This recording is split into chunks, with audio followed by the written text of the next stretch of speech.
Hello and welcome everybody to another puzzle challenge video with ChessUniversity.com. This is Ryan Murphy, and today, as we have been doing recently, I'm going to start by reviewing yesterday's puzzle solution, and then we're going to move on to the new puzzle for today, which will be for an intended audience of, let's say, players under 1,000. So before us we have a position where it's black to play and win. This is yesterday's puzzle. If you haven't already solved it and you'd like to, please take a moment now to pause and think about it, because I'm going to continue by providing the solution. Okay. So this one's actually very simple. It's sort of a one-move solution using a discovered attack tactic. One way you can think about this is if you look at your opponent's hanging pieces or undefended pieces, and then you also look at alignment. So which of your pieces are lined up on the same diagonal file rank as your opponent's pieces. So to answer the first question, things that are undefended, that's the rook in the corner. Undeveloped pieces are often undefended. Alignment, same story. Bishop is aligned with rook. How can we attack it? Well, we can move the pawn. And moving the pawn has the benefit of also attacking the bishop. So now there's two white pieces under attack simultaneously. White must lose material, and they are losing the game. That is the answer to the puzzle for yesterday. And now we're going to move on to the new puzzle for today. Okay.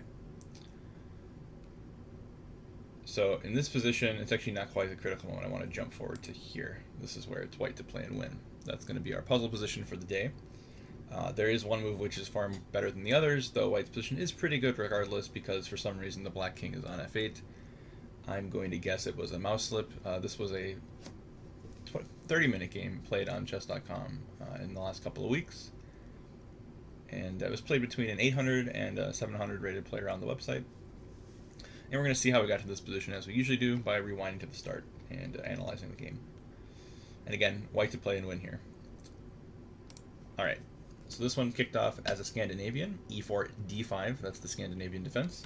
Pawn takes pawn, queen takes pawn. The other way of playing this is, of course, to go knight f6 and try to recapture the pawn with the knight so that the queen's not vulnerable in the middle.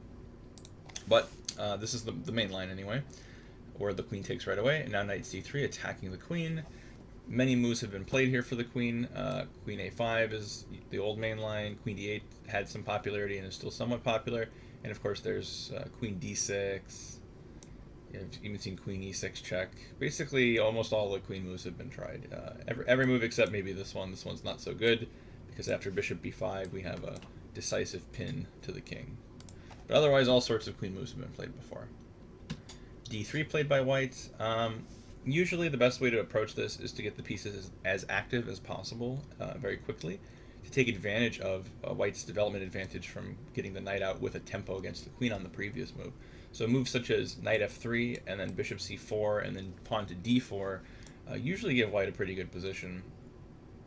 Though there are of course other setups. So d3 was played. It's a little bit more passive because the bishop's not going to be developing outside the pawn chain. But it's okay. Black goes e5. Bishop to e3, knight to c6, pawn to g3, looking to fianchetto the bishop. This makes sense because the bishop's not really going to serve much of a purpose on e2, so putting it on the long diagonal looks pretty good. Bishop to b4, pinning the knight to the king. Bishop g2, knight to f6. There's not really a huge threat here, so continuing as normal makes a lot of sense, which is what white does. Knight g to e2, bishop to d7. Not the most active development, to be fair. I think black should just castle here. And position's roughly equal. Black has a little bit more space in the center, but white's got pretty harmonious development at the same time. So yeah, it should be about equal. Alright, so anyway, bishop d7 was played, castles. Bishop takes c3, which I really don't like. If you've watched a lot of these videos and see my analysis, you'll notice that I really like the bishop pair, and I don't like giving up a bishop unless there's a really good reason for doing it. And here, bishop takes c3.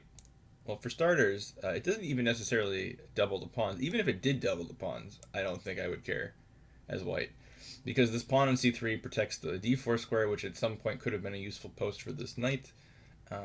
Also, there's an open b file. Rook b1 becomes a possibility in some positions. And yeah, just in general, these pawns are actually pretty well defended. I mean, they're going to be not that hard to defend, I should say. The a pawn, slightly vulnerable. It is isolated, but again, bishop pair is a really big deal, especially if the board and the center are open, which is definitely the case here. And of course, the other problem is white can just take with the knight, and they just have the bishop pair with all of its advantages without any possible downside. So Yeah, no, I don't think this was a good decision by black. King f8 was played. To be charitable to black, I'm going to guess that they intended a castle and mouse slipped.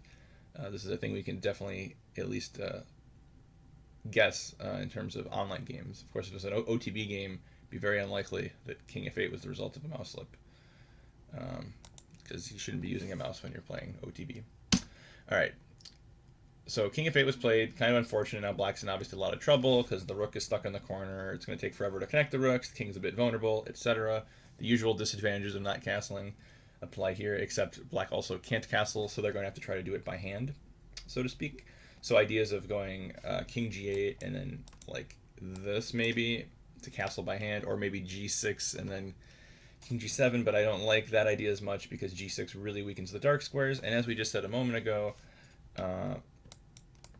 black gave up their dark square bishop, which I didn't like, so putting pawns on light squares and weakening the dark squares really doesn't mix well with giving up your dark squared bishop. So it's a tough spot for black, definitely. All right, so b3, played by white. Not entirely sure what the idea is with this move. I think the general rule of thumb to follow in positions where your opponent can't castle, or their king is stuck in the center, is to try to open the center of the board using pawn breaks.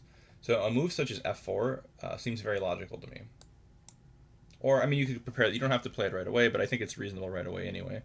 You could also play a move such as queen d2, connecting the rooks, then bring the a rook to the e file, then play f4 if you really wanted to have everything ready before you break through. But I think f4 straight away is even pretty good for white, because you're opening up files against the king. If they take, you can take either with the bishop or the rook. They both seem okay to me.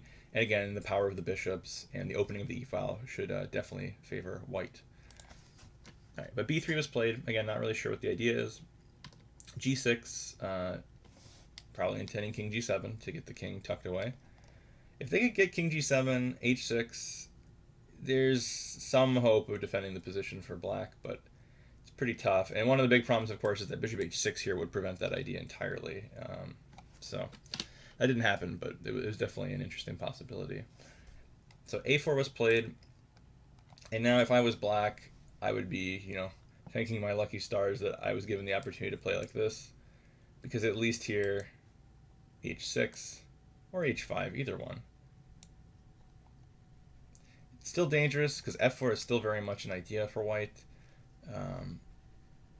But, at least the king got to safety, the rook's defending the king. There are some chances, even though I still really like white's position. Right, so queen b1 played, very mysterious move. My guess, if I had to wager one, would be that the concept here is b4. That's probably what white wants, b4, b5. Getting the pawn to b5 would be something. I mean, playing b5 would dislodge the knight and open this bishop against the b7 pawn. So there's some merit to that. It's just that white should be focusing their efforts against the king, because that's the major imbalance in white's favor, is that black's king is very awkward. So attacking on the king side does make sense, given that. Though I do understand that if black had castled and not mouse slipped king f8, I do think that something like this could be quite reasonable positionally, because you have both bishops pointing at the queen side. So it would make some sense to open that side of the board. And also, black is better on the king side because the pawn on e5, So this has some general positional merit. Anyway, all that goes out the window because after knight b4, which is a huge blunder, it is white to play and win. So as I said in the intro, if you solve this, I think you got the right answer, and you'd like reward points on chessuniversity.com, check out the link in the YouTube description and head on over to the official post, mark your comment there, and if you get that up before we put the solution up tomorrow, you will get points credited towards your account, which you can use for future purchases on the website, project program, all that fun stuff. So yeah, thanks for watching, guys, and I'll be out with another video tomorrow.